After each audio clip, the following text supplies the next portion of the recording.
So hello friends, this is Amresh Kumar and today we will discuss one of the most important numerical questions based on Riemann integral and based on the mean value theorem. तो बेटा मेरे पास अभी फरमाइश आई थी, अभी पीछे जो class में बच्चे बैठे हैं कि सर आप स्माइल करते रहा करो बीच बीच में, तो मेरी स्माइल कैसी लगती है आप ज़रूर कमेंट करके बताएं, ठीक है, ताकि मैं फिर और अच्छे से हंस के आपको करा पाऊँ। वैसे हंसना अच्छा है, हंसना चाहिए आपको, क्लियर।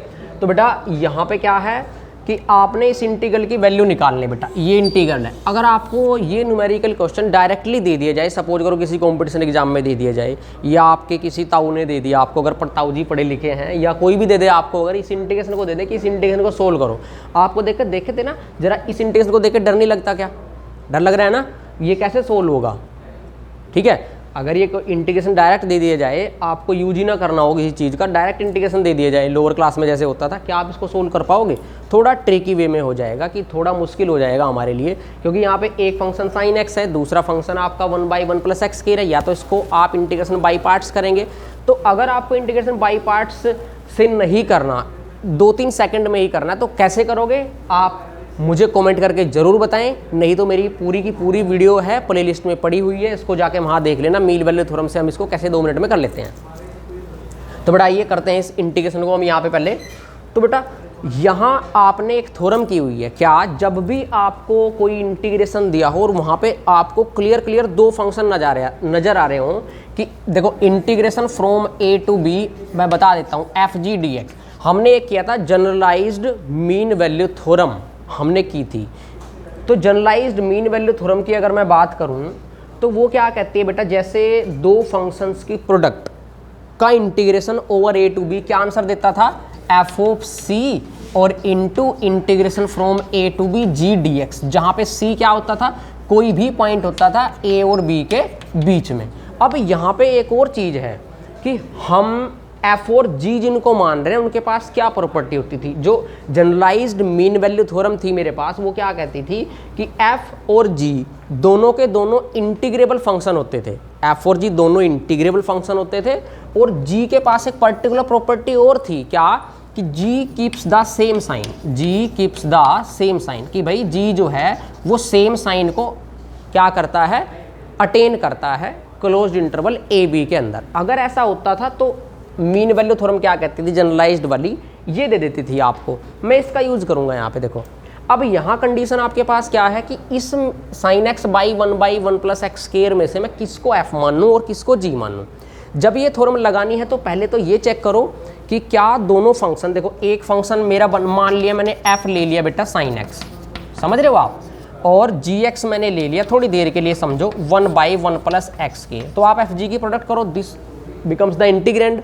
अच्छा, तो आप अब ये पता लगाओ कि जो f और g है, क्योंकि मैंने मीन वैल्यू थ्योरम जनरलाइज्ड वाली लगानी है यहाँ पे, ये कब लगेगी? जब दोनों फंक्शन इंटीग्रेबल हों। तो क्या मेरा f और g इंटीग्रेबल हैं? क्लोज्ड इंटरवल कौन सा काम कर रहा है हमारे पास यहाँ? जो भी लिमिट होती है इंटीग्रेशन की वो होता है क्लोज्ड इंटरवल। तो क्लोज्ड इंटरवल ही है। आप ये देखो sin x तो ट्रिगोनोमेट्रिक फंक्शन है, trigonometric functions are always continuous, और फिर हमें पता है कि every continuous function is Riemann integrable. तो f तो इंटीग्रेबल हो गया। g की बात करते हैं, इस इंटरवल के अंदर क्या कोई पॉइंट पुट करके ये g इन्फिनिटी बन सकता है? नहीं बन सकता। 0 पुट कर लो तब भी इन्फिनिटी नहीं बनता।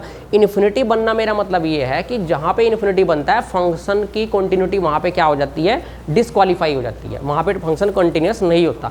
तो अभी यहाँ पे क्या है, देखो 1/1 + x², जो न्यूमरेटर है 1 एक कॉन्स्टेंट है, तो constants are always continuous. 1 + x² being a polynomial, therefore it is also continuous. उसके बाद क्या है कि division of 2 continuous function is also continuous, but denominator never 0, denominator 0 नहीं होना चाहिए किसी पॉइंट पे, वो कंडीशन सेटिस्फाई हो रही है। तो इस तरीके से मैं डायरेक्ट कह सकता हूँ कि g भी क्या है? कंटिन्यूअस है। g कंटिन्यूअस है तो वो भी क्या होगा?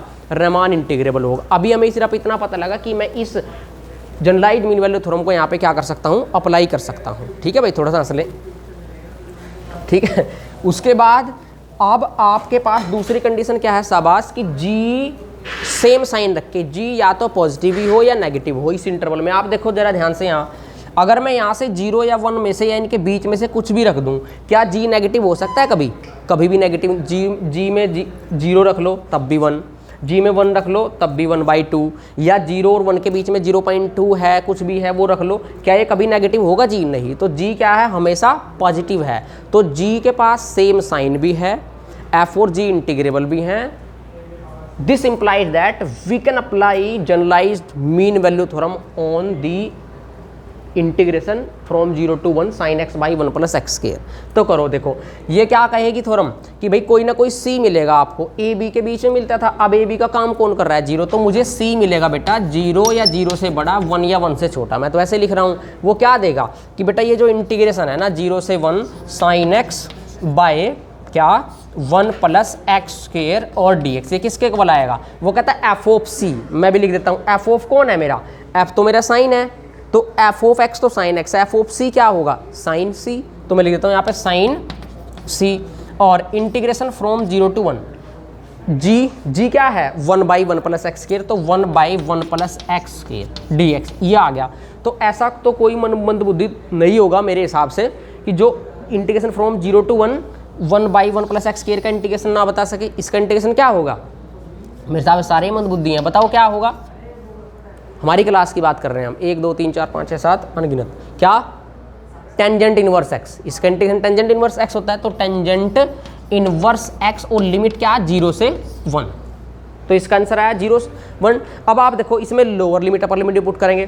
पहले अपर लिमिट पुट की तो sine C as it is, upper limit put करेंगे tangent inverse 1, tangent inverse 1 minus tangent inverse 0।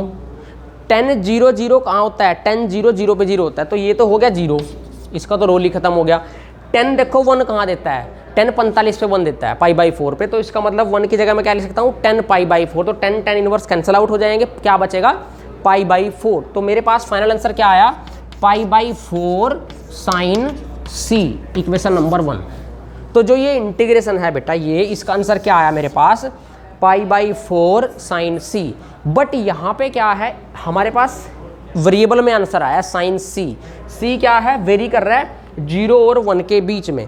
इसका मतलब तो हम डायरेक्ट भी लिख सकते हैं कि π/4 साइन c आंसर है, लेकिन अगर आपको एग्जैक्ट पता करना हो साइन c की वैल्यू क्या होगी तो यहाँ से स्टार्ट कर लेते हैं। चलो नाउ हमें ये पता है बेटा कि 0 <= c <= 1, ये पता है हमें, यहाँ से पता चला।